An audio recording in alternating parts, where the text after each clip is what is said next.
안녕하세요. 서바이벌 SF 키트 토끼 한 마리 공상주의자입니다. 반갑습니다. 네, 저희 오늘 단신을 시작하도록 하겠습니다. 저희가 아까도 방송을 시작했었는데 그 마이크가 안 나오는 관계로 안 나와서 저희가 다시 이제 방송을 시작했고요. 저희 아까 근황 토크를 재밌는 걸 많이 했어요. 예를 들면 아재 특이 뭔가를 할 때 이제 노래로 하는 거다. 예를 들면 제가 아까 에어컨 리모컨을 찾으라고 막 했는데 에어컨이 어디 있더라. 뭐 자주 부르는 그 네. 레퍼토리가 있어요. 사실 아재들이 자주 부르는 노래. 뭐 안 나오면 쳐들어간다 이런 거라든가 궁짜자 궁짱 뭐 이런 거라든가. 참 유치하네요. 아저씨 어디로 그 택시 그거 있는데 어디로 가야 하나요, 아저씨? 그거 그런 거 이제 많이 부르죠. 그것도 아재 특인가요? 아재 특이죠. 벌써 그렇게 됐군요. 알겠습니다. 그렇습니다. 네. 그래서 저희 단신 오늘 소개할 게 되게 많아요. 그래서 그러면 빨리 시작을 해보도록 하겠습니다. 이렇게 하면은 보이시려나? 네, 잘 보이실 것 같네요. 자, 저희 우선 댓글 소개부터 해보도록 하겠습니다. 네. 다솜799님께서 꾸준히 후원을 해주고 계세요. 187화 단신, 그 다음에 189화 단신 2부.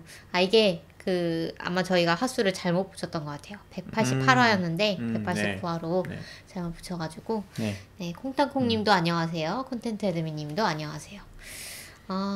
그 다음에 하나의 정원님께서 그 유튜브에 이런 댓글을 달아주셨어요.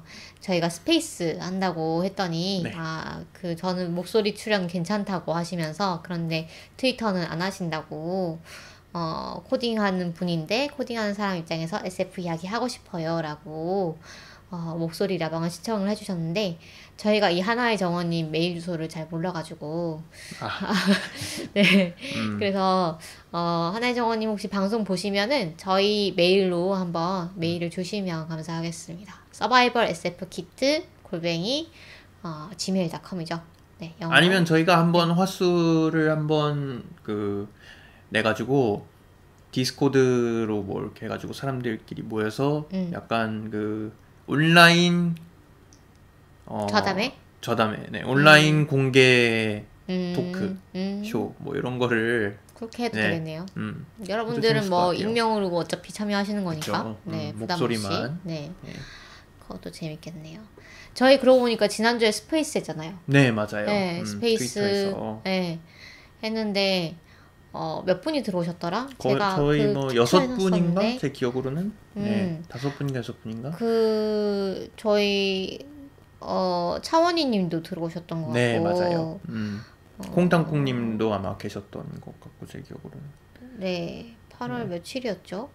제가 캡처를 찾아볼게요. 어쨌든 그때 위례 작가님도 들어오셨잖아요. 맞아요. 네. 그래가지고 저희 위례 작가님이 그때 오셔가지고 요거 내가 행복한 이유 요거 추천해 주셨고. 그렇죠. 내가 그레디건 행복한 작가의. 이유 네 책 추천해 주셨고 그래서 저희 되게 재미있게 했는데요. 저번 토요일이었던 것 같아요 제 기억으로는. 맞아요. 저번 네. 토요일이었던 것 같아요. 네. 여기 찾았습니다. 네. 그래서 저희 트위터 들어오시면은 녹음은 저희가 안 해놨긴 했는데 그때 채팅한 거는 기록이 남아 있습니다. 네네. 네, 채팅이라고 하나요? 멘션이라고 하나요? 그게 네. 기록이 남아 있으니까 그쵸. 거기에 이제 네. 저희가 추천받은 책들 같은 것도 맞아요. 이제 네. 콩땅콩님이랑 그다음에 언현님이랑 뭐 명랑한 운둔자님이랑 청순가련님이랑 네. 그다음에 차원희님이랑 위례 작가님이랑 이렇게 들어오셨습니다. 그래서 스페이스도 되게 간단하게 해볼 수 있어서 좋더라고요. 그래서 맞아요. 가끔 게릴라성으로 저희가 해보도록 하겠습니다. 그 다음에 또 메일을 주신 분이 계시죠. 팬레터를 네. 주신 분이 저희 AZSPD님 네, AZSPD님께서 토끼님 공상님 잘 지내고 계신가요? 하면서 감사하게. 네, 네. 게임 개발을 하시는 분이거든요, 이분은. 네네. 그런데 그 개발하시는 게임이 나올 때가 다 되어가지고 아주 무리한 일정으로 개발을 크런치 하시다가 모드라고 하죠. 네, 개발을 하시다가 몸이 이것저것이 고장이 나셔가지고 한동안 편찮으셨다고 합니다. 그래서 그런 근황을 좀 전해주셨고요. 그 다음에 마지막은 아주 이제 그 SF 팬으로서의 미덕으로 저희 청취자로서의 미덕으로 SF 작품을 네, 추천해 주시고 마무리를 하셨어요. 그래서 일회용 안에 예전에 저희가 신간 남았을 때도 소개를 해드렸던 작품이었던 것 같은데 2018년 휴고상 수상 작가인 세라 게일리의 SF 장편입니다. 그래서 친숙한 설정에 낯선 상황을 어떻게 만드는지 보여주는 강력한 페이지 터너입니다. 추천합니다. 라고 또 남겨주셨습니다. 그래서 저희도 사실 그 시놉시스를 봤을 때는 좀 어디선가 본 듯한 그런 느낌을 받았던 것 같은데 낯선 상황을 연출을 한다고 하니까 또 흥미가 동하기도 하네요. 그래서 뭐 소재는 뭐 아주 자주 다뤄진 소재라도 사실 누가 쓰느냐, 얼마나 재밌게 쓰느냐 또 다른 거잖아요. 그렇죠. 그래서 좀 기대가 됩니다. 저희도 기회 되면 꼭 읽어보도록 하겠습니다. 그러면 저희 근황 토크를 해보면 어떨까 합니다. 사실 오늘 근황 토크만 해도 거의 오늘 분량이 끝나나요? 네, 1부 분량이 끝날 수도 있을 것 같아요. 그래서 2부에서 저희가 신간 소개를 하면 어떨까 싶습니다. 그것도 좋죠. 네, 그러면 일단은 근황을 소개하면서 사실 그 아시는 분은 아시겠지만 저희 공상주의자님이 네. 수학과 대학원생이세요. 네, 그래서 그렇죠. 네. 그래서 최근에 수학과에 큰 경사가 있었잖아요. 수학계 좀 됐어요. 네, 수학계라기보다 우리나라에 큰 경사가 있었고, 그렇죠. 우리나라 수학계. 네, 그래서 필즈상을 우리나라의 허준이 박사님이 수상을 하셨고요. 그런데 저는 수학 전공이 아니다 보니까 이분이 어떤 업적으로 이 상을 타셨는지 잘 이해가 안 되더라고요. 그래서 공상님께서 한번 소개를 해주시면 좋을 것 같아요. 사실 뭐 저도 이렇게 깊이 있는 이해를 하고 있는 건 아닌데 뭐 대략적으로나마 설명을 해드리자면은 일단은 필즈상이 뭐냐 이거에 대해서 좀 소개를 해드려야 될 것 같아요. 필즈상은 수학계의 노벨상 이렇게 그렇죠. 좀 얘기가 되는 상이고 그런 면에서 우리나라에서 노벨상이 뭐 언제 나오냐 이런 얘기가 항상 있었잖아요. 김대중 대통령이 노벨 평화상 받은 적이 있긴 하지만 과학 분야에서는 노벨상이 나온 적이 없다 보니까 그렇죠. 계속 얘기가 있었다가 필즈상을 수상을 해가지고 이제 우리나라에도 좀 노벨상 정도의 업적이 하나 나왔다 이런 식으로 좀 얘기를 할 수 있을 것 같아요. 그렇죠. 우리나라도 드디어 이제 이 과학 분야가 이제 밑거름을 이제 충분히 이렇게 받아가지고 드디어 꽃을 폈구나. 드디어 우리도 이렇게 저기 미국, 일본 이런 나라들도 이제 어깨를 이렇게 나란히 할 수 있는 정도가 되었구나. 뭐 이렇게 해석을 하실 수가 있을 것 같아요. 네. 그리고 이 허준희 교수님의 분야는 대수기하학. 제가 연구하는 분야랑 사실은 분야 자체는 똑같아요. 분야 자체는 그래요? 똑같아요. 네, 저도 이제 대수기하학 쪽을 연구를 하니까. 근데 그 분야가 사실은 대수기하학만 해도 너무 커요. 그렇구나. 마치 생물학으로 따지면은 면역학 이런 느낌이에요. 그 정도로 네. 거대하기 때문에 사실은 저도 이제 허준희 교수님이 연구하시는 분야까지는 잘 모르고 네. 대수기하학이 뭐냐 이렇게 얘기를 먼저 물은다면은 뭐라 그럴 수 있냐면은 대수기하학이라는 거는 기하학 문제를 대수학을 가지고 풀자 이렇게 간단하게 얘기를 할 수 있을 것 같아요. 네. 기하학은 뭐냐면 도형에 관한 문제를 이제 기하학이라고 하는 거잖아요. 그렇죠. 네. 뭐 원이라든가 뭐 삼각형이라든가 이런 걸 문제를 푸는 거잖아요. 근데 그것을 대수학의 문제로 이제 치환을 할 수가 있는 거죠. 어떻게 하냐면 예를 들어 고등학교 때 우리가 사실은 이런 것들을 배워요. 그렇죠. 네, 왜냐하면 우리가 원을 어떻게 우리가 방정식으로 표현할 것인가 이런 걸 배우잖아요. 네, x제곱 더하기 y제곱은 1. 사실 이런 것들이 그냥 다 대수기하학과 관련된 겁니다. 네, 타원은 뭐 x제곱 나누기 a제곱 더하기 y제곱 나누기 b제곱은 1. 이런 거. 네, 그리고 쌍곡선 이런 것들 곡선에 대한 것을 우리가 어떤 방정식을 가지고 어떻게 표현할 수 있느냐 이런 것들 공부를 하잖아요. 그런 것들이 다 대수기하학의 영역입니다. 네. 그렇구나. 기하학의 문제를 도형을 수로 나타내는 것. 방정식을 가지고 풀자. 단순히 수가 아니고 방정식을 가지고 풀자. 네. 다항 방정식을 가지고 풀자. 대수학. 네, 그런 것이고. 그런데 이제 허준이 교수님이 특별히 좀 관심이 있어 하시는 분야는 호지 추측이라는 거예요. 호지 추측. 호지 추측. 네, 호지. 호지가 사람 이름인가요? 네, HODGE. 영어로 읽으면은 사실 발음이 호지가 아니고 하지 뭐 이렇게 되거든요. 하지 컨젝처 이렇게 부르는데 그거는 뭐냐면은 우리가 엄청나게 복잡한 어떤 도형, 다양체라고 부르거든요. 보통 이제 수학자들이 그런 도형 같은 것들을 그런 것들을 분석을 할 때 좋은 방법이 뭐가 있냐면은 그것들의 부분 다양체를 보는 거예요. 그것들의 안에 들어있는 것들을 보는 거예요. 예를 들어 우리가 도넛을 공부를 한다. 도넛을 어떻게 공부할 수 있을까요? 도넛이라는 것이 어떻게 생겼냐? 그런 거 어떻게 공부할 수 있을까요? 한번 추측을 해보시겠어요? 도넛. 네. 도넛이 이렇게 있어요. 도넛. 이런 도넛. 입체 네, 입체 도넛. 네, 표면. 내부는 안 차 있고 표면이 있다. 이런 것도 어떻게 공부할 수 있을까요? 구와 도넛의 차이는 뭘까요? 우리가 이거 어떻게 구분 내릴 수 있을까요? 구와 도넛의 차이. 구는 이제 스피어, 구멍 없는 이런 게. 그렇죠. 네. 그걸 이제 구라고 부르는 거죠. 도넛은 구멍 하나 있는 거고. 어떻게 차이를 알아낼 수 있을까요? 위상차 뭐 이거 구멍이 하나 있고 없고 뭐 이런 거. 그 구멍이라는 거 우리가 어떻게 수학적으로 그것을 우리가 수학이라는 것은 결국은 우리가 어떤 직관적인 어떤 계산이 돼야 되는 거잖아요. 컴퓨테이션이 돼야 되는 거죠. 그렇죠. 그러면은 그런 구멍이라는 존재를 우리가 어떻게 수학적으로 캡처를 할 수 있을까? 그거 이제 알아야 되는데 그거에서 나오는 개념이 바로 이 도넛이나 구 위에 줄어들지 않는 원들이 몇 개가 있느냐 이런 것들 이제 공부를 하는 거예요. 줄어들지 않는 원. 예를 들어 구가 있으면 구에 고무줄이 걸려 있다고 해보세요. 고무줄이 그러면은 잡아당기면 어떻게 되죠? 구에 고무줄이 있는데. 네, 구에 이게 고무줄이 걸려 있어요. 이거 잡아당기면 어떻게 되죠? 네. 잡아당기면 빠져요. 빠지겠죠, 그렇죠? 그러니까 이 구에는 비자명한 어떤 그 끈이 붙어 있을 수가 없어요. 비자명한이라는 거는 이제 떨어지지 않는. 네, 떨어지지 않는 그런 것들이 있을 수가 없어요. 어떻게 끈을 걸어도 다 이렇게 내가 구의 표면에 붙어 있는 거예요. 그 끈은. 근데 걔를 내가 이렇게 줄어들게 해가지고 점으로 만들 수 있잖아요. 항상. 그렇죠. 구에 있는 모든 뭐 이런 것들은 다 사실 수학적으로 증명을 해야 되지만 직관적으로 생각해 본다면 구에 있는 모든 어떤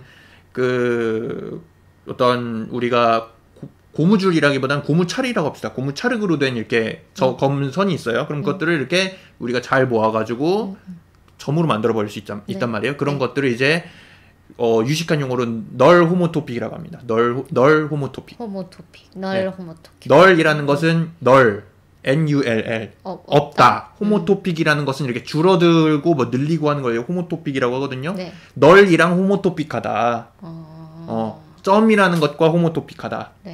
그런 것들 이렇게. 구 위에 있는 모든 이 곡선들은 사실 널 호모토픽하다 이렇게 얘기를 할 수 있어요. 근데 도넛은 아니라는 거죠. 도넛은 두 가지. 그렇죠. 콘텐트 어드민님이 이렇게 뭐 구에 치실을 걸면은 끊어지지만 도넛에서는 뭐 구멍에다 걸 수 있다. 도넛에서는 두 가지 서로 다른 서로가 이렇게 바뀌지 않는 어떤 끈이 있는데 도넛이 이렇게 있으면은 도넛을 제일 쉬운 방법은 이렇게 가로로 이렇게 뱅글뱅글 돌아가는 그 선을 생각해보면 얘를 절대로 우리가 도넛 표면 위에서 얘를 점으로 줄 수가 없어요. 그렇죠. 왜냐면 이렇게 막 움직이려고 해도 양옆으로 이렇게 막 왔다 갔다 할 수밖에 없잖아요. 그렇죠? 그 다음에 이렇게 세로로 한 바퀴 도는 거. 요것도 우리가 구 표면, 이 도넛 표면에서 아무리 얘를 이렇게 막 움직이려고 해도 점으로 안 줄어들어요. 요런 것들이 있기 때문에 우리가 요런 차이가 있기 때문에 구와 도넛을 수학적으로 구별을 할 수가 있는 거죠. 도넛과 구는 다르구나. 한눈에 보기에 다른데 굉장히 수학적으로는 사실 어려워요. 이게 다르다라는 걸 증명하기가. 그럴 것 같아요. 이게 이제 2차원에서 일어나는 일이죠. 네. 2차원 다양체거든요. 구와 표면은 그 도넛은 왜냐면은 표면이잖아요. surface잖아요. 네. 표면이죠. 그 위에 점이 있다고 하면 얘가 국소적으로 봤을 때 위, 오른쪽, 왼쪽, 위, 아래 이렇게 움직이잖아요. 네. 그렇죠? 그러면은 우리가 얘가 서로 다른 걸 디텍트하기 위해 어떤 방법을 썼냐면은 안에 들어있는 선들 1차원을 봤잖아요. 그러면 그거를 고차원에도 해서 해보는 거예요. 예를 들어 3차원 다양체가 어떻게 생겼는지 우리가 상상은 못하겠지만 네. 2차원 다양체, 2차원 표면이라는 거 우리가 상상을 했잖아요. 3차원 표면 같은 거 생각하실 수 있으세요? 3차원 구. 3차원 구가 뭘까요? 모르겠습니다. 그런 것들을 이제 수학자가 생각을 한 다음에 네. 그런 것들을 우리가 구분하려면 어떻게 할까? 그러면은 그 안에 들어있는 2차원, 1차원 서로 다른 애들이 뭐가 있는지를 생각해보자. 그런 것들을 하자는 거죠. 그러니까 3차원을 연구를 할 때 그 안에 들어있는 네. 2차원 안에 들어있는 2차원이라는 게 무슨 뜻이에요? 그냥 마치 그 표면에 붙어있는 것처럼. 축소하면 아니요. 표면에 들어있는. 표면에 있는? 예를 들어 도넛이 있으면 도넛 표면 위에 선들이 있었잖아요. 아까. 그렇죠. 그것처럼 네. 3차원 공간이 이렇게 있어요. 그러면 그 안에 2차원 공간이 2차원 다른 표면이 이렇게 쑥 들어가 있을 수 있잖아요. 그렇죠. 그런 것들을 우리가 이렇게 막 찌그러뜨리고 해가지고 다른 것과 어떻게 같게 만들거나 같게 만들 수 없거나 그런 것들이 몇 개가 있냐, 무슨 종류가 있냐 이런 것들을 보자는 거죠. 그런 걸 하는 게 그런 걸 연구를 하시는 거예요? 그런 거를 네. 하는 문제가 있어요. 네. 그런 걸 하는 문제가 있는데 호지 추측이 말하는 거, 호지 컨젝처가 말하는 건 뭐냐면은 얘를 계산하는 종류를 계산하는 대수적인 다양체에 대해서는 얘를 계산하는 아주 쉬운 방법이 있다라는 거예요. 있다라는 추측이에요.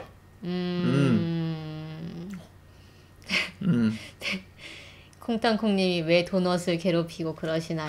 괴롭히는 건 영희와 철수 정도로 해주세요라고. 그쵸. 네, 도넛은 크리스피 도넛이 최고입니다. 네. 컵과 도넛은 뭐 여기 있네요. 도넛. 네. 그렇죠. 도넛이 네. 있네요. 네. 아무튼 호지 추측이라는 것이 뭐냐면 네. 그것을 계산하는 아주 쉬운 방법이 있다. 있다라는 추측이 있는 거예요. 그러니까 있는지 없는지 그러니까 뭘 계산하면은 그게 이거일 것이다라고 이제 사람들이 생각을 하는 건데 증명 못 하고 있는 거죠. 그런 분야에서 이제 네. 준희 교수님이 이제 연구를 하고 계신 거고요. 뭔가 성과를 내신 거예요. 그렇죠. 성과를 내신 거죠. 그렇군요. 이렇게 역시 어렵군요. 그렇죠. 네. 어렵죠. 네. 수학이라는 게 설명하기도 어렵고 이해하기도 어렵고 제 분야도 저 스스로도 제가 뭘 하고 있는지 모를 때가 많아요. 이걸 왜 하는 거지? 이런 생각이 들 때가 많고. 저는 제일 어렸을 때 수학이라는 게 어려운 분야구나라는 걸 느꼈던 게 네. 제가 중학교 때였나? 초등학교 때였나? 그 권장 도서로 스파게티 속의 수학인가 뭐 이런 게 있었어요. 책이. 근데 그게 뭐였냐면 스파게티가 있으면 스파게티들이 만나는 점들이 있잖아요. 그 점들을 어떻게 뭐 계산을 하느니 마느니 뭐 이런 내용이었는데 그때 약간 저는 그 학문으로서의 수학? 그러니까 우리가 그 학교에서 배우는 어떤 문제풀이식의 수학이나 좀 산수 뭐 이런 느낌이 아니고 진짜 수학은 이런 느낌으로 연구를 하겠구나라는 거를 깨달았어요. 그리고 어렵겠구나. 어렵구나. 이것은 어려운 분야다라는 것을 직관적으로 깨달았죠. 스파게티에서 발견한 수학의 세계 뭐 이거였던 것 같습니다. 뭐 어쨌든 그 크리스피 도넛 저도 좋아합니다. 네. 크리스피 도넛 저도 좋아합니다. 네. 네. 크리스피 도넛 중에서는 오리지널 글레이즈를 좋아하시나요? 그렇죠. 최고죠. 최고죠. 오리지널 글레이즈가 최고죠. 아무튼 그래서 어준희 교수님이 연구를 하시는 분야에 대한 소개 네. 뭐 이 정도까지 할 수 있을 것 같고요. 콘텐트 애드민님께서 수학 귀신이 생각난다고 하셨네요. 수학 귀신은 좋죠. 좋은 책이죠. 굉장히 엘레멘터리한 책이죠. 엘레멘터리란 초급의 기초적인. 그쵸, 기초적인. 초심자를 위한 책이다. 그렇죠. 그래서 이렇게 허준희 교수님에 대해서만 설명을 했는데 벌써 많은 시간이 지나서 네, 어서 다음 단신으로 넘어가 보도록 하겠습니다. 저희 그 사이언스 바캉스라는 강연이 있었어요. 메타버스에 네. 관한. 그때 얘기를 했죠. 스페이스에서 얘기를 했었죠. 그래서 이경희 작가님, 그리고 심한선 작가님, 그리고 김상균 교수님이 나오셔가지고 메타버스에 대한 좀 재밌는 얘기를 했었어요. 김상균 교수님은 특히 메타버스라는 책을 쓰신 분이더라고요. 그래서 150만 분가 넘게 팔리셨대요. 그래서 너무 부럽다라는 생각을 했는데요. 아주 막 뭐 전 세계 여러 나라에 이제 번역 출판이 되기도 하고. 근데 이 세 분이서 뭐 각자 어떤 강의도 하시고 그다음에 또 어떤 토론도 하시는 그런 재밌는 그런 시간이었습니다. 자세한 얘기는 스페이스에서 했으니까요. 한번 또 다시 보기가 돼요. 그래서 한번 유튜브에서 찾아보시는 것도 괜찮을 것 같습니다. 궁금하신 분들. 강연을 말씀하시는 네, 거죠? 네. 네.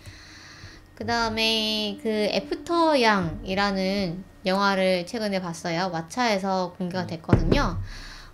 코고나다 감독의 영화고요. 코고나다 감독은 그 애플 TV에서 해서 아주 선풍적인 인기를 끌었던 파친코의 절반 정도를 감독을 하신 분입니다. 네. 그래서 이 영화를 공상님은 아직 못 보셨죠? 네네. 네. 대강 말씀을 드리면 이 양이라는 안드로이드가 있어요. 그리고 양이라는 이름에서 아실 수 있듯이 중국계 안드로이드입니다. 중국계의 외모를 가졌고 그 다음에 어떤 뭐라고 해야 될까요? 인격, 기억? 하여튼 그 자기 뿌리로서 이 중국 쪽의 어떤 문화적인 그런 배경을 가지고 있어요. 그래서 어떤 모종의 미래에 흑인 엄마, 백인 아빠, 그리고 이 둘이서 입양한 중국계 딸이 있는데 이 딸의 그 중국인으로서의 그 뿌리를 살려주기 위해서 이 중국계 안드로이드를 오빠로서 데려온 거죠. 그래서 이 오빠가 이 동생 그래서 둘이가 서로 꺼거 메이메이 이렇게 부릅니다. 그래서 둘이서 우정을 주고받으면서 그 어떤 중국 문화에 대한 것도 이제 교류를 하지만 그 이상의 그 감정 교류를 하죠. 그런데 어느 날 이 양이 갑자기 작동 불능이 됩니다.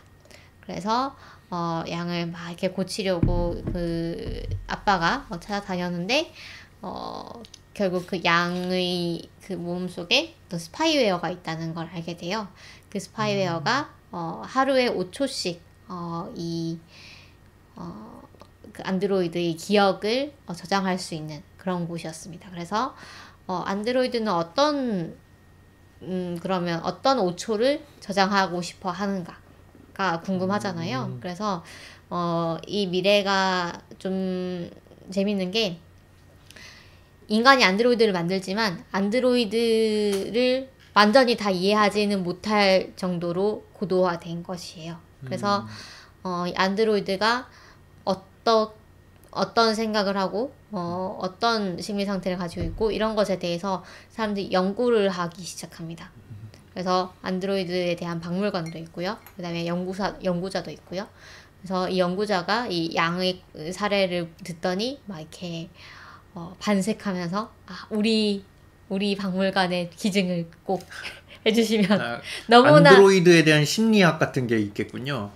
그렇죠. 고고학 같은 게 있는 것 같아요. 약간 그러니까 해부를 해보고 약간 이 친구들이 어떤 문화를 가지고 있는지를 약간 좀 로스트 테크놀로지 같은 그렇죠. 느낌인가요? 네, 그런 느낌으로. 그래서 이 양의 기억을 이 아빠가 보게 됩니다. 보고 근데 그 장면들이 대단히 아름답고요. 그 과정에서 드러나는 진실 도 있습니다. 뭐 어두운 진실 막 이런 건 아니지만 그래서 보면서 저도 막 울컥하면서 봤고요. 상당히 감동적인 그런 영화였습니다. 네.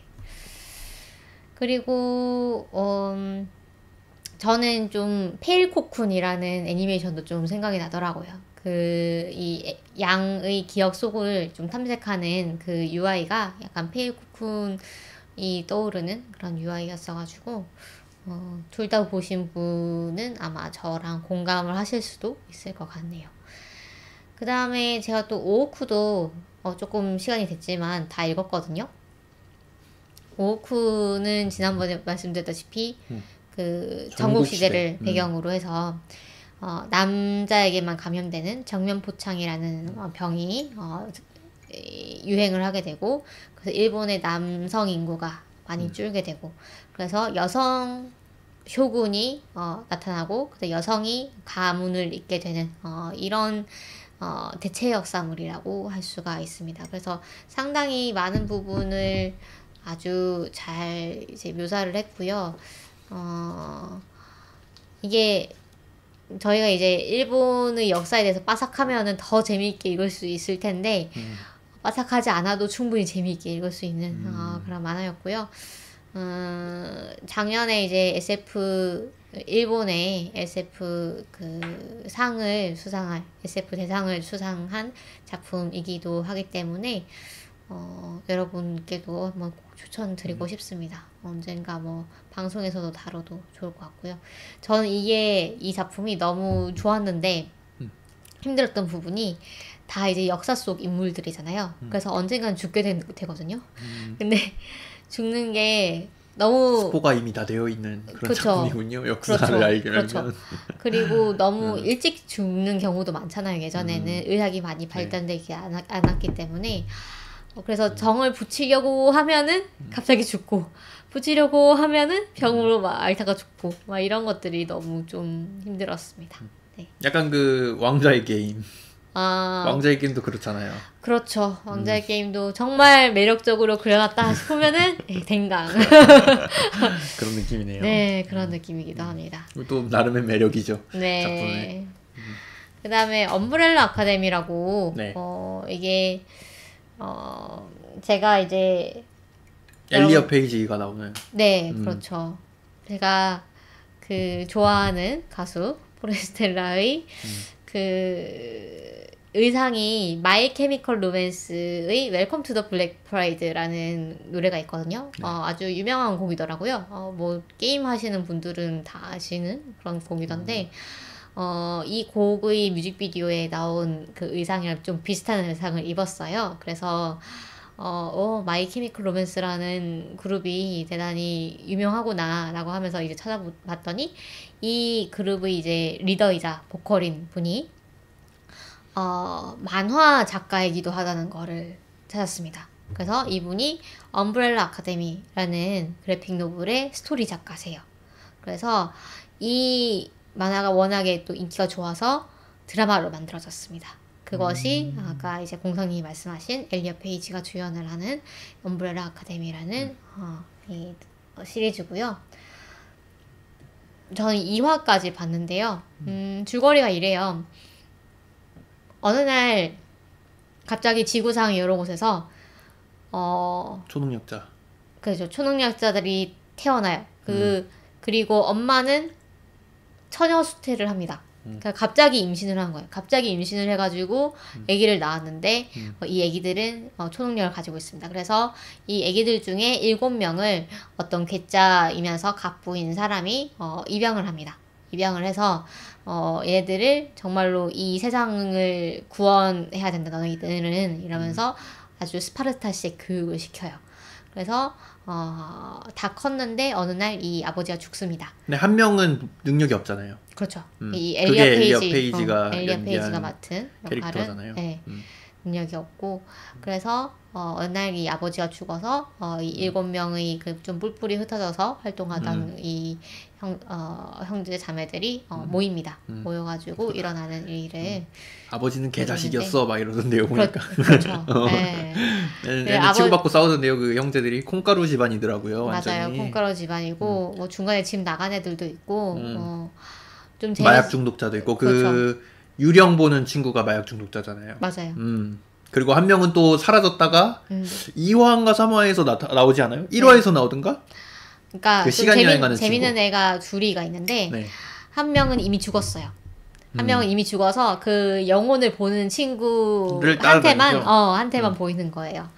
그 다음에 한 명은 이제 그 시간 여행을 할 수 있는데, 그래서 어린 시절에 한 열 몇 살인가 그때 시간 여행을 막 너무 미래로 가버려. 하겠어 이러면 뭐 나 할 수 있어 뭐 이렇게 뭐가 위험해 이러면서 아빠가 이제 위험하니까 하지 말라 그랬는데 굳이 이제 하지 말란 거 꼭 하잖아요.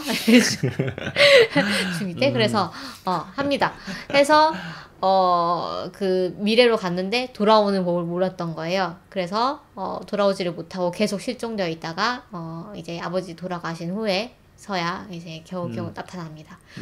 그래서 뭐 이런 친구들, 이 초능력자들을 이제 모아놓고 펼쳐지는 이야기입니다. 근데 반전이 있는 것 같더라고요. 저도 다 보진 않았는데 네. 이게 또 제가 또 드라마를 보면서 막 이것저것 찾아보는 나쁜 습관이 있어가지고 반전을 다 알아버렸어요 보면서. 그래서 보니까 네. 반전이 있더라고요. 반전이 있고 설정 자체는 보니까 막 굉장히 큰 것 같더라고요. 갑자기 막 세계관이 한번 막 바뀌고. 그래요? 2기부터 보니까 아예 캐릭터가 막 다 바뀌던데요. 네. 그래서 안 그래도 되게 인기가 있는 시리즈. 세계선이 막 가변하는 네. 그런 그 스토리인 것 같더라고요. 네. 그래서 관심 있으신 분들은 한번 보시고 감상 알려주시면 좋을 것 같습니다. 그 다음에 서머타임 랜더 지난번에 공상님이 알려주신 디즈니 플러스에서 보실 수 있는 애니메이션 루프물이죠. 루프물인데 네. 제가 지금까지 나온 건 다 봤어요. 몇 화까지 나왔죠? 저도 보다 말았는데 9화 정도까지 나왔는데 근데 지금까지 나온 게 너무 안 좋은 데서 끊어가지고 왜요? 그러니까 아주 중요한 데서 끊었어요. 끊겨가지고 네, 지금 다음 화 어딨어 이런 그렇죠, 느낌인가요? 그렇죠. 네. 여기서 끊으면 어떡해 이런 느낌이죠. 네, 그런 데서 끊기긴 했는데 점점 재밌어지고 있습니다. 네, 그래서 그 설정이 대단히 자세하고 그다음에 저는 그 주인공이 그 여자 그 캐릭터 네. 그 이중인격자 네. 네, 만나고 그 저격수 아저씨도 만나고 네. 거기까지 봤는데 네. 그게 몇 화였더라? 7화? 6화인가 뭐 그랬던 것 같은데. 네, 그래서 그 다음에 이 친구들이 막 어떻게 하다가 우시오라고 이제 금발 머리 네네네. 맞아요. 빠져 죽은 그 친구의 폰을 이제 갖고 그 폰을 이제 우시오가 열어줘가지고 그 안에 있는 아닌가요? 영상을 그쵸. 스포일러 했다. 네. 영상을 보려는데 끝났어요. 네. 그래서 이 우시오가 어떻게 죽었는가에 대해서 열받는 곳에서 끊었네요. 네, 밝혀지려고 하는 순간에 끝났습니다. 네. 열받네. 그렇죠. 킹받네. 킹받네. 네. 어쨌든 뭐 재밌게 보고 있는데요. 아직 더 봐야 될 것 같습니다. 이게 일본에서는 이미 거의 다 나왔는데 그게 한국으로 들어오는 게 좀 늦는 것 같더라고요. 근데 엄청 인기를 끈 작품이어가지고 한번 계속 봐볼 것 같습니다. 그 다음에 공상님이 임소연 교수님 강연을 갔다고 했잖아요. 맞아요. 네. 그 임소연 교수님이 이제 페미니스트 과학기술학 페미니즘 과학기술학 쪽 연구를 하시는 분이고 이번에 책을 내셨어요. 이게 이제 제가 책을 가져오려고 했는데 깜빡했더라고요. 아이고. 근데 보니까 이 펜이 있습니다. 이게 여기 민음사에서 나온 펜인데 네. 신비롭지 않은 여자들 책 제목이거든요. 네.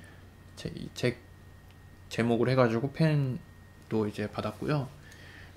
저희 학교에서도 강연을 했고 학교에서 이제 저희 통유학생회랑 그다음에 포페에서 이제 같이 합동으로 해가지고 세미나 열었고 그 다음에 저기 독립서점 달팽이 책방에서도 저희가 북토크를 했습니다. 주제를 좀 다르게 해가지고 2번을 포항해서 굉장히 좋은 강연을 해주시고 가셨어요. 그래서 저희 학교에서 했던 거는 우리가 왜 다양한 과학자가 우리가 어떻게 만들 수 있느냐 이런 얘기를 하셨어요. 그래가지고 뭐 우리가 그 페미니즘이라고 하는 것을 어떻게 과학에 접목시킬 수가 있을까? 이런 고민들. 네. 예를 들어 뭐 젠더 혁신 이런 건 사실 많이 알려져 있잖아요. 그렇죠. 그런 얘기들을 하시고 또 마지막으로 그 여성들이 뭐 더 과학을 많이 해야 된다 이런 얘기도 하셨고. 네. 그 연구 결과가 재밌는 연구 결과가 있어 제가 그 트위터에 올렸었는데. 네. 남성들이 보통 수학과학을 더 잘한다고 생각이 되잖아요. 그래가지고 남성들이 더 이 스템, 사이언스, 테크놀로지, 엔지니어, 매스매틱스, 스템 네. 이쪽 분야에 더 많이 종사를 한다. 이렇게 사람들이 보통 생각을 하잖아요. 근데 그 남성, 여성 성적하고 그 다음에 그 성적을 받았을 때 백분위로 해가지고 예를 들어 예를 들어 꼴등인 남성이 스템에 종사하는 퍼센트 그런 것들을 연구를 해놓은 게 있거든요. 네. 근데 보면은 꼴등인 남성이 스템에 종사하는 게 10% 정도가 돼요. 근데 여성이 10% 가 종사하는 그 성적이 얼마냐면 80%, 그러니까 상위 20%가 돼야지 수학 성적이 상위 20%가 돼야지 그 20%가 되는 여성 중에 10%가 스템 필드에 종사를 하는 거예요. 그 기사 제목이 그거예요. 네. 그 수학을 사용하는 분야에 젠더 프로블럼이 있다. 그 젠더 프로블럼이 뭐냐면은 남성들이 수학을 못한다. 기사 제목이 그거예요. 굉장히 재밌는 기사인데 그 기사에 따르면은 남성들이 뭐 수학 더 잘할 수 있어, 과학 더 잘할 수 있어, 뭐 그렇게 교육될 수 있어. 근데 그런 것들을 우리가 다 계산을 해보더라도 남성들이 너무 많다. 이런 결론이 있다고 하더라고요. 그렇죠. 그래가지고 그런 그러니까 남성들은 이제 자신의 이 성적이 잘 못 나왔을 때도 자신감을 가지고 너무 과신한다는 거죠. 자신감을 가지고 그 분야를 가는데 여성들은 자신의 성적이 잘 나왔음에도 불구하고 이 자신감을 못 가지고 그 분야에 가는 걸 좀 두려워한다는 거죠. 그렇죠. 네. 그런 연구도 말씀을 해주시면서 다양한 과학자가 필요하다. 내가 과학을 하다가도 사실 의구심이 많이 들 때가 있잖아요. 뭐 그 경로 이탈자라는 말을 쓰시더라고요. 여기 경로 이탈자. 아, 그렇죠. 네. 여기 한 명. 여기 한 명 추가요. 네. 경로 이탈을 고민하는 사람도 많고 사실 여성뿐만 아니라 남성도 그래요. 막 저도 이제 공부를 하다가 이거 계속 하는 게 맞나?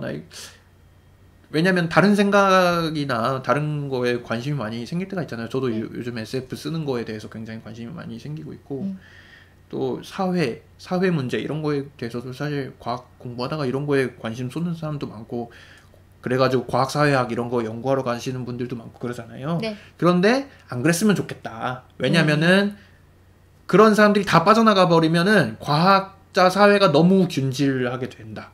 호모지니어스하게 된다. 너무 너드 같은 사람들, 남성 과학자만 남는다 이런 얘기를 하시더라고요. 그러면서 좀 다양한 과학자, 환경 문제도 생각하고 사회 문제도 생각하고 이런 과학자들 필요하다.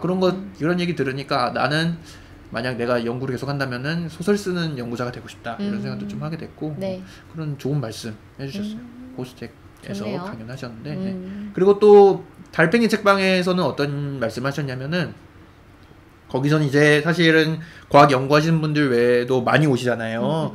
그냥 달팽이 책방에 팬이어서 오신 분들도 있었어요. 달팽이 책방을 좋아해가지고. 그렇죠. 그래가지고 네. 북토크 참여하신 분들도 있고 그랬는데 그런 분들하고 얘기 나누면서 우리 삶이 과학과 어떻게 연결이 돼 있을까?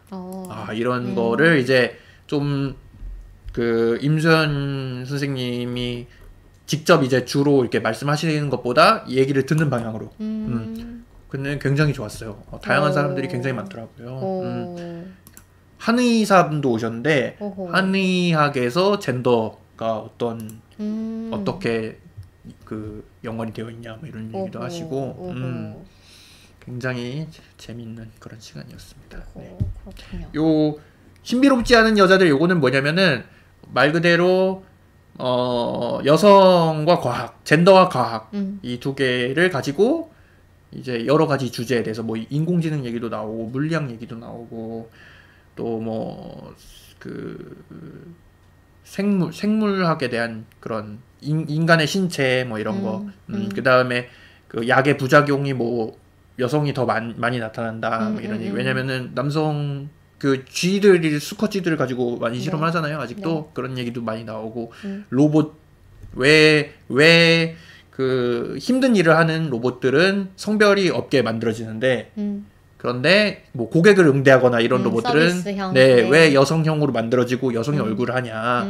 그리고 왜 우리가 성별이 없는 것처럼 만들어진 로봇, 예를 들어 그 휴보 같은 로봇, 그런 로봇들을 왜 우리가 남성이라고 인식하게 되냐 이런 얘기도 그렇죠. 막 나오고 굉장히 다양한 주제에 대해서 써진 책이고 굉장히 쉽습니다. 굉장히 쉽고 짧고 책도 조그매요. 조그매서 이런 주제에 대해서 관심이 좀 있으시면은 네, 읽어보시면 좋을 것 같습니다. 네, 좋습니다. 저희 벌써 50분 넘게 하고 있는 것 같은데 어쨌든 단신 직전까지는 해야 되므로 일단 좀 더 해보도록 하겠습니다. 박차를 가해서. 제가 셰릴 빈트 교수님 강연을 듣고 왔지 않습니까? 그래서 그 SF 에스프리 쓰신 SF 에스프리와 SF 연대기 쓰신 그 셰릴 빈트 교수님을 초청을 해서 온라인으로 이제 특강을 들었어요. 우리나라에서 SF 연구를 하신다 하면은 SF 연구에 대해서 좀 흥미가 있다 하면은 교과서적으로 보실 수 있는 그런 책 두 권입니다. 그래서 제가 그 교수님한테 그 답변해 주셔서 감사합니다. 그다음에 추천해 주신 책도 감사합니다. 라고 했더니 교수님이 my pleasure라고 하셨던 부분도 그냥 기념으로 캡처를 해가지고 가져왔고요. 그다음에 여러 가지 재밌는 얘기를 해주셨어요. 예를 들면 요즘 SF의 그런 경향이라던가 이게 지금 이렇게 하면 보이실까요? 잠시만요. 보이시네요. 되게 제가 열심히 좀 노트 테이킹을 하셨군요. 노트를 쓰면서 했는데 영미권 SF 연구 SF의 세 가지 트렌드 를 뭐 이렇게 얘기를 하셨어요. 이제 어떤 미래를 상상할 것인가에 대해서 정치적으로 변하는 게 있다. 뭐 예를 들면 극우, 극좌로 좀 양극화되는 그런 경향이 있고, 그 다음에 유토피아라든가 약자들을 위한 상사라든가 페미니스트, 아프로퓨처리즘 뭐 이런 또 여성 재생산권에 대해서 요즘 미국에서 핫하죠. 그래서 이런 내용들, 또 두 번째는 기후 변화 또는 기후 위기를 둘러싼 내용들, 세 번째가 포스트 휴머니즘, 그다음 그렇게 좀 트렌드가 요즘의 트렌드인 것 같다, SF 트렌드인 것 같다 하는 얘기를 하셨고요. 그다음에 이 교수님은 개인적으로 이제 생태 뭐라고 해야지? 생명 정치? 뭐 이런 쪽으로 좀 연구를 많이 하시나 봐요. 그래서 인간과 다른 종의 관계, 그 다음에 지구 환경 생태적인 변화, 뭐 이런 것들, 그 다음에 또 비서구인을 인간으로 정의하지 않았던 그런 전통이라던가 이런 것들에 대해서 좀 성찰적인 그런 작품들이 많이 나오는 것 같다라는 얘기도 하셨습니다. 그래서 바이오폴리틱스에 대한 책도 곧 나오신다고 본인이 쓰신 거에 대해서 세 개를 좀 추천을 해주셨어요. 그래서 월드콘 2023년에 열린 월드콘에서 영미권 에세이를 모아달라고 해가지고 이게 또 중국어로 번역이 되어서 소개될 예정이라고 또 합니다. 그래서 또 Q&A 세션 뭐 이런 게 있었는데 그러니까 이분은 SF 팬으로 시작해서 SF 연구자가 되신 분은 아니에요. SF를, 그러니까 생명 정치 관련 연구를 하시다 보니까 SF 텍스트를 많이 읽게 되고, 그쪽으로 또 연구를 하시게 된 분인데, 그래서, 생명 정치라는 게 정확하게 어떤 거죠? 생명 정치, 일단 이분이 요즘 얘기하시는 생명 정치는, 생명과학 기술 때문에 기술이 발전하면서 우리가 우리의 몸과 우리의 이 생명과 그다음에 우리의 삶을 바라보는 그 철학 같은 게 달라지는 거죠. 관점이 달라지고 그다음에 이런 그 생명 경제 라는 그런 관점도 있는 거고요. 여기서 어떤 사회적인 권력이 작동하는 방식이라던가 뭐 합성생명공학 또는 농축산업 분야 이슈 뭐 이런 것들이 SF에서 많이 다뤄지고 있고 그런 부분이 관심사이신 것 같습니다. 뭔가 한마디로는 좀 정리하기 어려운 그런 생명 정치라는 거요? 네. 생명을 둘러싼 정치 아닐까요? 생명 그러니까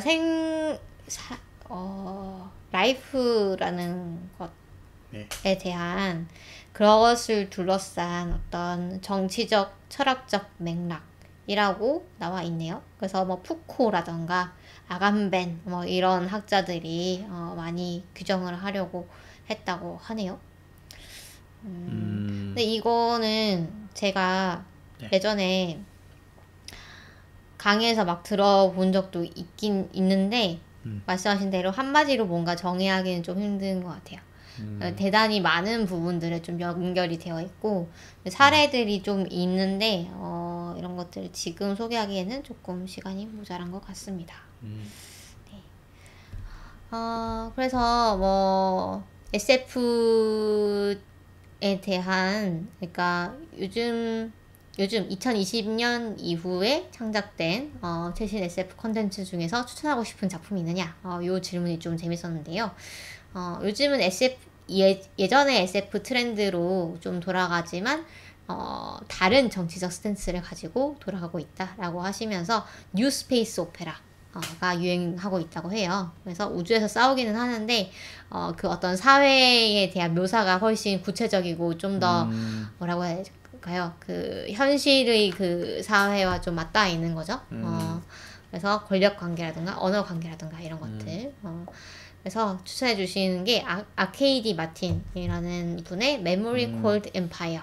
휴고상 후보작에 올라간 작품이죠. 네네. 제가 이번에 그 어션 데일즈 네 거기서 이제 소개글을 적었던 기억이 나는데 네.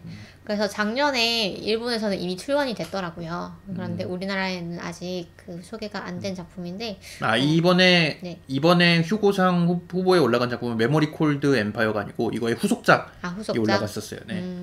그렇죠.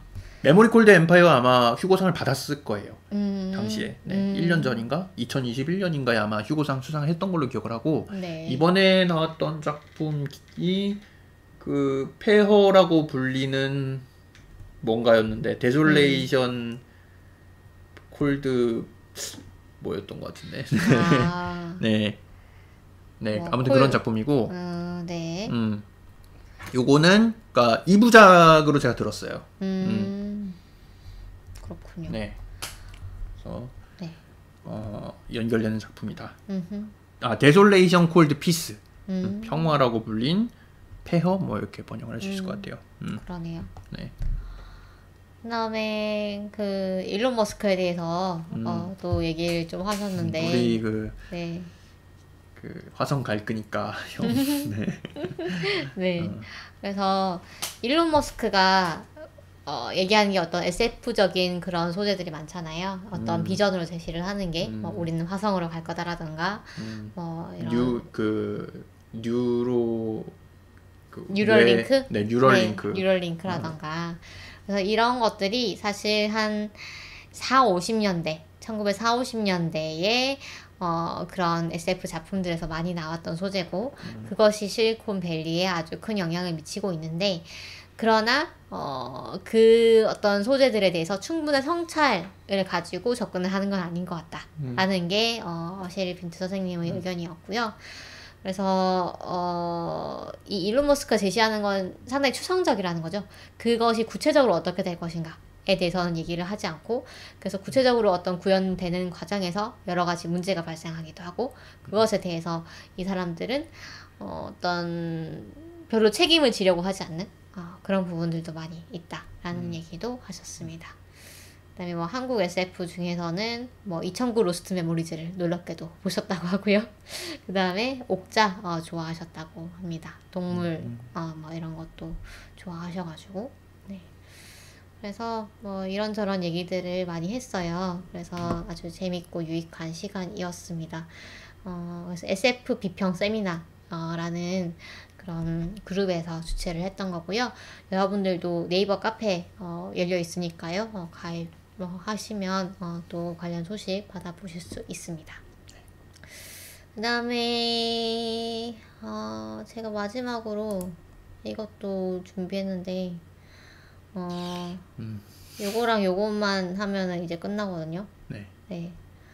네, 이거는 그냥 간단히 보죠. 네네. 뭐 특별히 뭐 볼만한 게 있나요? 알라딘 과학소설 주간 베스트랑 그다음에 월간 베스트를 가져왔어요. 네. 그래서 뭐 10위권에서 보면은 내가 행복한 이유가 지금 1위를 찍었네요. 네. 내가 행복한 이유. 이거 저희 선물 받은 책이죠. 허블에서. 저희 허블에서 책을 보내주셨습니다. 네. 그래서 제가 한 편 읽었거든요. 네. 내가 행복한 이유를 읽었어요. 네. 그런데 재밌습니다. 재밌고 약간 세계관이 바뀌는 느낌?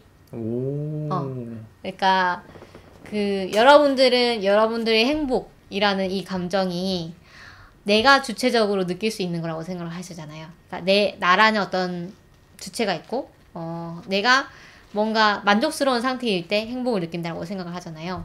그런데 이 소설에서는 그렇지 않습니다.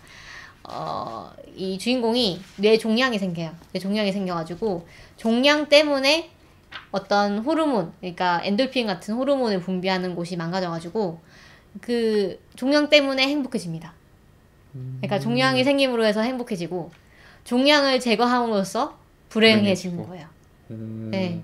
그래서 이 기분이라는 것이 사실 우리가 이제 과학 기술로서 이제 다 밝혀진 내용이니까 이 뇌에서 이제 호르몬이 작용하기 때문에 우리 기분이 왔다 갔다 한다라는 것 정도는 알고 있죠. 정도는 알고 있지만 그것이 나의 현 상황과 반대될 수 있다라던가 이런 것에 대해서는 우리가 실제로 좀 이렇게 자각을 하지는 못하는 것 같아요.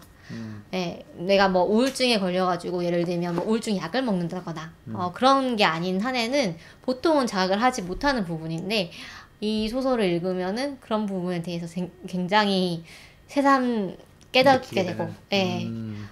그래서 어떤 분께는 정말로 어떤 세계관이 바뀌는 그런 경험까지도 할 수 있는 그런 작품이 아니었나라는 생각이 들고요.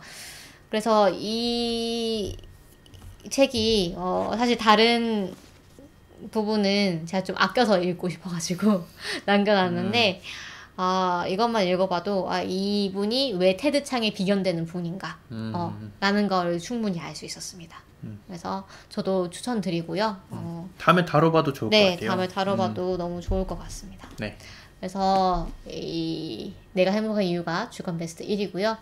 2위가 미키 세븐 지난번에 소개해드렸죠. 그 다음에 3위, 4위는 김철엽 작가의 작품이 계속 스테디셀러네요 이제. 그렇죠. 저주토끼도 있고 그 다음에 멋진 신세계 그 다음에 노랜드, 천개의 파랑, 그 다음에 프로젝트 헤일메리, 그 다음에 이분의 다음 주에 소개드릴 신간인 문윤성 SF 문학상 중단편 수상작품집도 있습니다. 그 다음에 뭐 월간 베스트를 보시면 뭐 미키 세븐이랑 내가 행복한 이유 다 뭐 비슷하게 들어있네요. 네. 그래서 뭐 특별히 뭐 달리 말씀드릴 건 없을 것 같고요. 그래서 다음 주에 저희가 신간으로 돌아올 텐데요. 신간도 많습니다. 신간도 많아서 아주 풍성하게 다뤄보겠습니다. 저희 원래 오늘 목표는 30분 컷이었잖아요. 네, 욕심을 좀 많이 냈네요. 네. 제가 신작을 짧게 하겠습니다.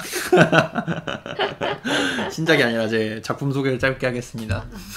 안 되죠. 작품 우리가 선물 받은 책인데 그러면 안 되죠. 그렇죠. 네, 다음 주에 신간 소개를 가능한 간단히 해보도록 하겠습니다. 네. 네. 그러면 네 저희 방송 팟빵 파티는 없죠 이제 팟빵과 유튜브에서 들으실 수 있고요. 그다음에 흐름드 살롱에서 들으실 수 있고 그다음에 페이스북, 아이튠즈도. 네. 네. 네, 페이스북, 트위터, 그다음에 인스타그램으로 소통하고 있습니다. 여러분 많은 관심, 좋아요 눌러주시고요. 저희는 다음 주에 단신 2부 신간 소식으로 돌아오도록 하겠습니다. 여러분 다음 주에 만나요.